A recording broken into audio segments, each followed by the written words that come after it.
Welcome back. Now, last year, Nigeria's former President Muhammadu Buhari at the first World Bio Summit in 2022 in Seoul, South Africa, said Nigeria was ready to become a global hub for sustainable manufacturing and distribution of vaccines and biological pharmaceuticals. Several infectious diseases are fast ravaging countries of the world, especially Africa. And since the beginning of this year, 557 confirmed cases of diphtheria, new infection of the nose and throat, have been detected in Nigeria, affecting 21 states. It has become pertinent that the continent needs to scale up its vaccine production capacity. Olly Cann is the Director of Communications at Gavi, the Vaccine Alliance, and he joins me virtually from Geneva. Good afternoon, Mr. Cann. It's good to have you on the program. Can you hear me, Mr. Cann? Yes, I can hear you very well. Can you hear me? Yes, I can hear you loud and clear. Now, Nigeria, as we were saying, is set to be the regional hub for vaccine manufacturing, with plans, as I said, to launch a manufacturing plant in 2024. Why is this important? How can African countries become destinations for regional vaccine manufacturing? And also, which vaccines should Nigeria prioritize for its manufacturing plans instead of depending on imports for these, other foreign countries for their vaccines? Absolutely. The time is absolutely right. The challenge we've had is we haven't been able to do anything up until now, but now there is a tremendous political will.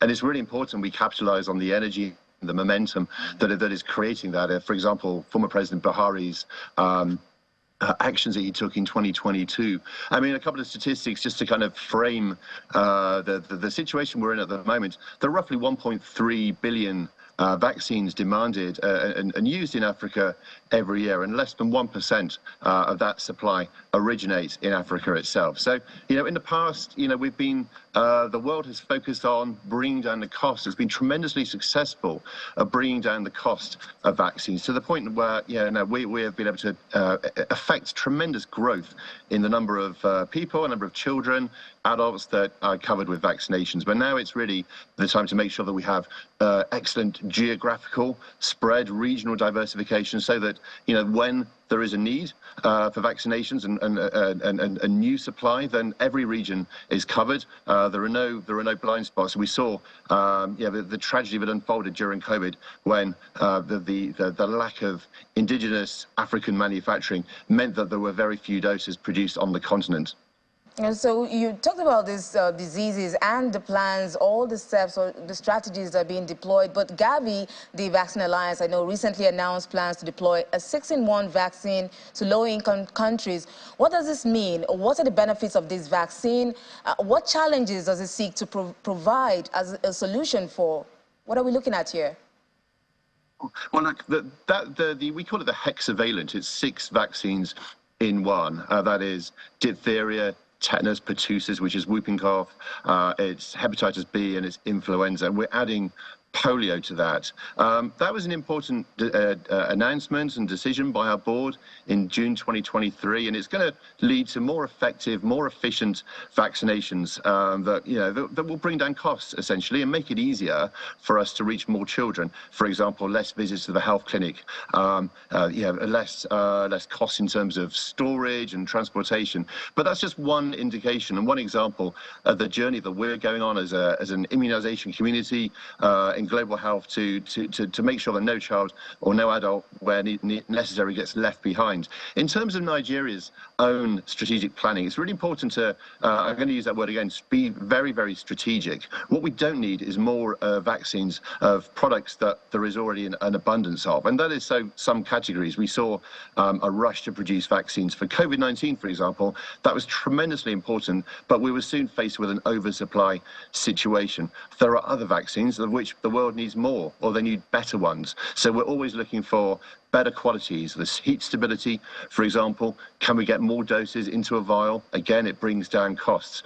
There are some diseases and some viruses that we do not have enough vaccines for. So HPV, the human papillomavirus, that's one good example of that. Of course, we're seeing technology as well, and we're all aware that former President Buhari last year was talking and very active in helping establish Nigeria as an mRNA hub. This is a very exciting technological platform for vaccine production, and it will be a game changer in some emerging areas. And again, just lastly, unfortunately, we are facing a world where there are more outbreaks, whether it's yellow fever, whether it's cholera, whether it's Ebola. And for those, it's very, very difficult for us as a global community to plan a regular, stable supply, because we don't know what the demand is going to be. So we try to help where we can by creating stockpiles. But again, really, these are areas where there is not enough supply at the moment. And again, great opportunities for African manufacturers, including Nigeria, to take advantage. And Gavi,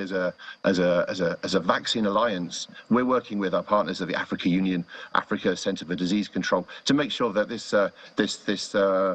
growth of the sector in Africa is strategic and as well planned as possible. And this brings me to my next question here, very key, because Nigeria, as you mentioned, is home to the second largest number of zero-dose children worldwide. Data shows that about 2.2 million children in the country have not received any routine vaccination. You talked about the collaborations Gavi is having, but what more public-private health sector collaborations should we expect to address this issue?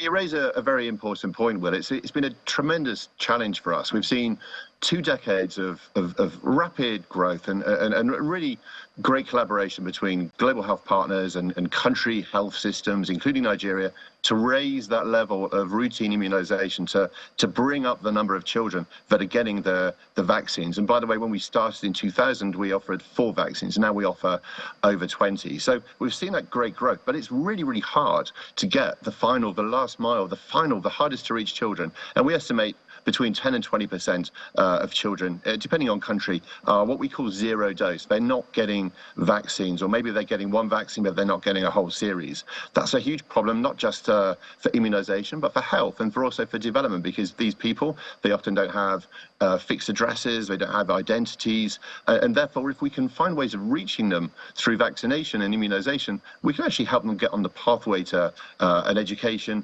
to have an identity, and to lead a full and flourishing life. So really important for us. We're putting a lot of effort into it. We've launched in the past year a $500 million equity accelerator fund. That's dedicated cash to help countries reach those hard-to-reach children, and we're dispersing that, working with partners to get that money out as quickly as possible. You also mentioned the private sector. Some great collaborations here, and I think that's where one of the areas that we find most exciting is when you bring non-traditional partners into the room and get them around a table. Then you see really interesting things happening. So, for example, we're using drones to deliver vaccines to remote communities. We're using digital identity companies to help us identify and create an identity for these children. And we're using geospatial mapping techniques and technologies to map the communities and try to have a better understanding of where these people live. So lots to be done still. Lots of exciting progress there, Will, I'm very happy to say. Thank you so much, Mr. Olly, Cann, Director of Communications, Gavi, the Vaccine Alliance, for sharing your perspective and your thoughts and your insights on Business Incorporated. We do appreciate it. Thank you so much.